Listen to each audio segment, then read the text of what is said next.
In this video, I'm going to explain why I think TAF scenarios are some of the best scenarios for TAC FPS games. Those of you who've watched me for a while know that I used to argue that reactive tracking was the best type of scenario for TAC FPS games. Reactive tracking focuses on making small adjustments and reacting, which is basically what you do in Valorant. You get peeked, you make a small adjustment to the guy's head, and then you shoot him because your crosshair was already on point. While it helps with this, TAF also covers those times in Valorant where you get it wrong and your crosshair's in the wrong spot and you have to flick fast. Before I can explain why this is so effective, I have to actually explain what TAF is and how to play it correctly, because TAF scenarios are some of the rare scenarios that when you load into, you won't know how to play. If you load into a normal static scenario, you just see the dots and you click them. If you load into a tracking scenario, you follow the target. TAF is more complex. Basically, when you play it, there's two balls. One has two colors, one has one color. The one with two colors is called a Pokeball because it kind of looks like a Pokeball.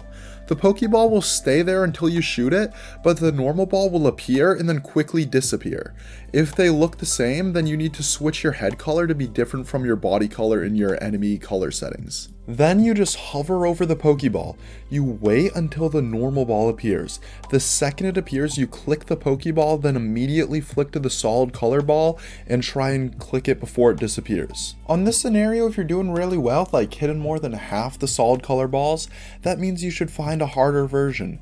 The point is to force yourself out of your comfort zone for reaction time and flicking fast. If you absolutely can't comprehend what's going on after a few days of playing a TAF scenario, find an easier version. Before I can explain why this is so useful, I have to ask you to do what Rid always says and subscribe. Now, in the past, I've talked about why static clicking gets the pacing of TAC FPS game wrong, due to its extreme focus on accuracy.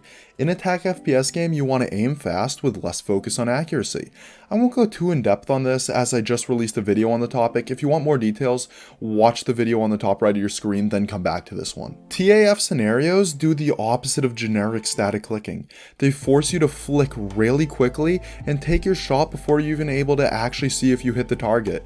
This is a lot like Valorant. You get peeked from an angle you're not looking at, you have to flick really quickly and take the shot before you even know if you hit it, because otherwise you'll just die. And if you miss, you just adjust slightly and use one of your Vandal's 24 remaining bullets to get the kill.